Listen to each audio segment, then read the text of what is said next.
श्री सत्य जी, कार्यक्रम में उपस्थित नसीब सिंह मनहास जी, भाई साहब आप 2 मिनट के लिए बैठ जाइए।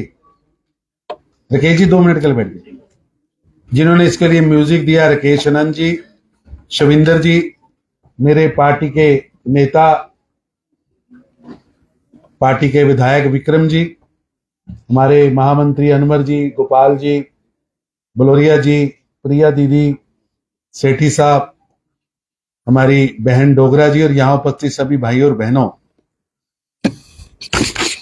मैं समझता हूं बहुत बड़ा प्रयास नसीब सिंह जी ने किया है।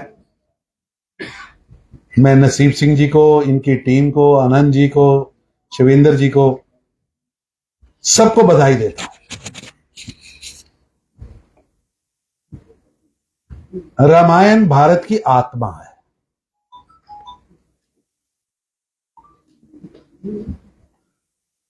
रामायण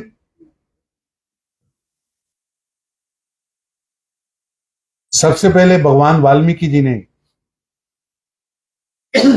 इसकी रचना की और इतनी साइंटिफिक,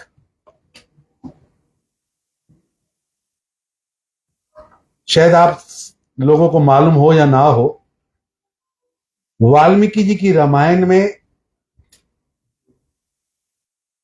इतनी ऑथेंटिक है कि कौन सा स्टार कहां पर है। जब भगवान राम का जन्म हुआ है, अगर आप उसको सॉफ्टवेयर में डालेंगे तो एग्जैक्ट डेट, एग्जैक्ट टाइम निकलेगा। और रामायण लगातार अलग अलग भाषाओं में अलग अलग तरीके से उस पर टीका भी हुई है, लिखी भी गई है। अभी आजकल जो दूसरी प्रचलित ज्यादा रामायण है उत्तर भारत में, वो गोस्वामी तुलसीदास जी द्वारा रामचरितमानस तमिल में लिखी गई रामायण है, कन्नड़ में लिखी गई रामायण है। लेकिन ये मेरी जानकारी के मुताबिक, हो सकता है मैं गलत भी हूं, डोगरी में लिखी गई ये पहली रामायण है। ठीक है जी। शायद गोस्वामी तुलसीदास जी का काम बैलेंस रह गया था, जो काम नसीब सिंह जी के हिस्से में आया। आप भाग्यवान है नसीब जी। राम जी का चरित्र लिखना बिन राम कृपा नहीं हो सकता, नहीं हो सकता। सच कह रहा हूं, आप 4 अक्षर नहीं लिख सकते। क्योंकि मैं इस सारी चीज से जुड़ा हूं, इसलिए मैं आपको कह रहा हूं कि आप भाग्यवान, आपकी टीम भाग्यवान है और हम सब लोग भी भाग्यवान हैं जिनके हाथों से 108 मन को मनी, यानी 108 हिस्सों से पूरी रामायण का चित्रण होता है। बहुत बड़ी बात। जय श्री राम, जय श्री राम। और मित्रों, हम लोग श्री राम बैंक चलाते हैं। पता नहीं यहां प्रथा है कि नहीं प्रथा है,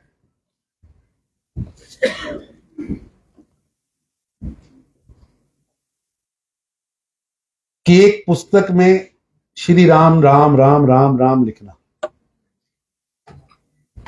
पहले घरों में आम ये प्रथा थी, बीचे ढीली पड़ी। मैं अमृतसर में वो चलाता हूं, इतने लोग उसको लेके जाते हैं और भर के लाते हैं। और उस किताब में, एक पुस्तक में, एक कॉपी में 11,000 बार राम राम लिखा जाता है। हम उसको पहले वितरित करते हैं। लगभग 150 केंद्र हमने अमृतसर में बनाया है। फिर वो 150 केंद्रों से वो वापस आती है। उसको साल में एक बार अयोध्या में जाके जमा कराया जाता है।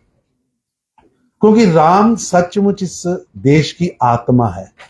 आपको पूर्व से लेकर पश्चिम तक, उत्तर से लेकर दक्षिण तक, हर घर में राम मिलेगा, हर नाम में राम मिलेगा। राम सिंह भी मिलेगा, रहीम भी मिलेगा। राम एक ऐसी शक्ति है जो पूरे समाज को जोड़ के रखती है। मैं बधाई देता हूं। और राम कृपा आप पर हुई है तो आपने इतनी अच्छी पुस्तक लिखी है। उसके लिए शुभकामनाएं। और मैं आप सबसे भी निवेदन करूंगा कि राम जी यानी मर्यादा,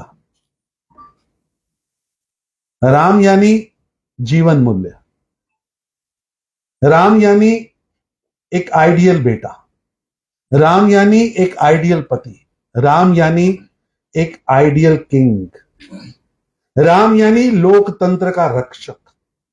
कितना बड़ा लोकतंत्र कि लोकतंत्र में एक व्यक्ति, हमें लगता है कि पुस्तक में आता है कि एक धोबी के कहने पे, धोबी यानी एक लोकतंत्र का एक व्यक्ति भी अगर कोई इतराज करता है तो राजा उस पर एक्ट करता है। ऐसा लोकतंत्र, राजा का धर्म, मर्यादा, सारे जीवन में उस मर्यादा का पालन। और कितना परिवार के लिए कितनी इंपॉर्टेंट है कि जब हम सब अपने घर में देखते हैं कि पिता के मुंह से निकले शब्दों के लिए 14 वर्ष का वनवास।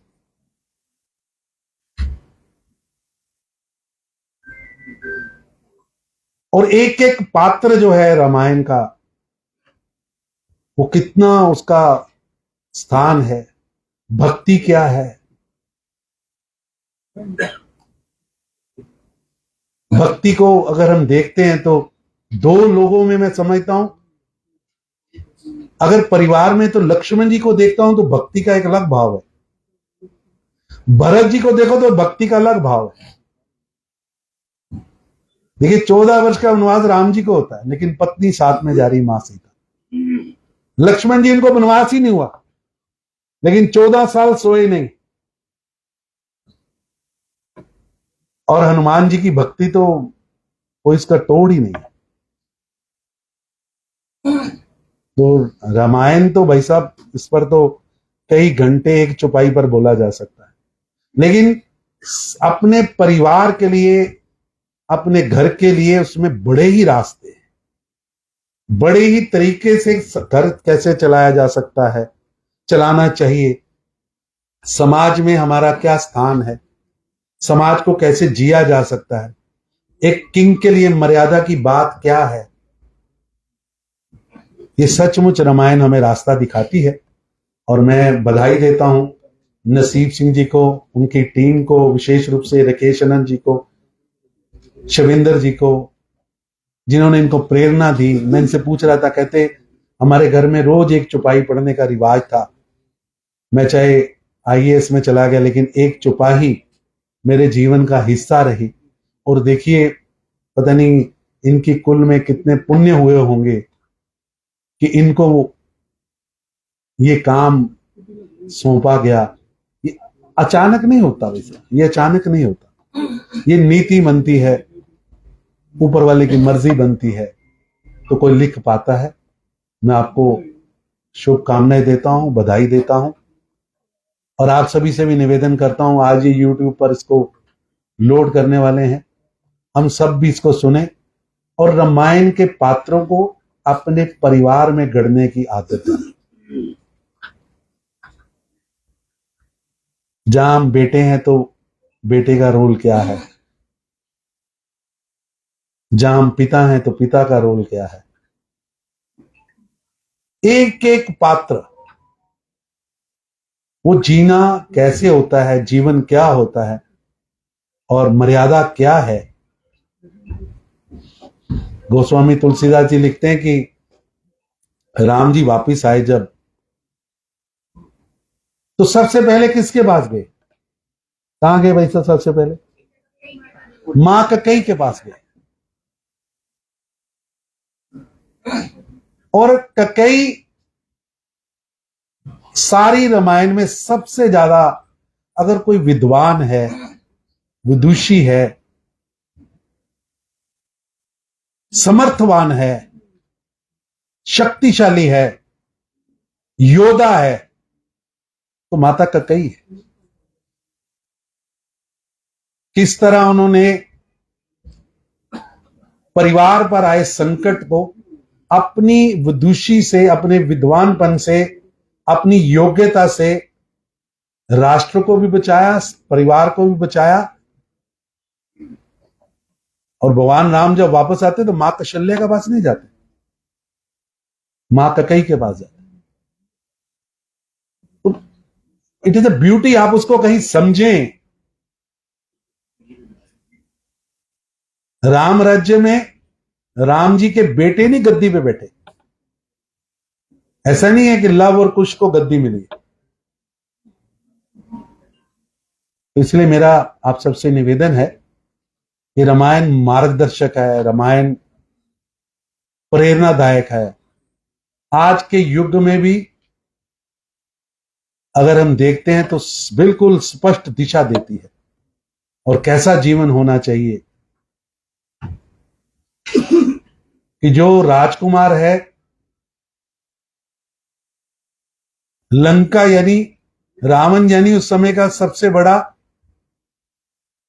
जो लोगों को तंग कर रहा है, लूटपाट करता है, अधिकार छीनता है, उसके खिलाफ युद्ध है। जो महिला उत्पीड़न करता है, तो राम उनके खिलाफ लड़ने के लिए अयोध्या से सेना नहीं मंगाते, जन जन की सेना, वन वन की सेना, वानर, वन में रहने वाले नरों को, आम नागरिकों को लेकर लंका पर दुनिया का सबसे प्राचीन और दुनिया का सबसे बड़ा ब्रिज बनाकर, राम सेतु बनाकर जाते और उस राक्षसी शक्ति को मारकर जनता को यह समझाते हैं कि जनता की ताकत सबसे बड़ी ताकत है, और जब जन लगता है तो ही बुराई समाप्त होती है। इसलिए रामायण बहुत गहन बड़ा विषय है। आप सब लोग, हम सब लोग उसमें से सीखेंगे, आगे बढ़ेंगे। और ये रामायण माला 108 मनकों में श्री रामचरितमानस को भरना एक बहुत बड़ा भगीरथी कार्य है। उसके लिए मैं आपको बधाई देता हूं। धन्यवाद।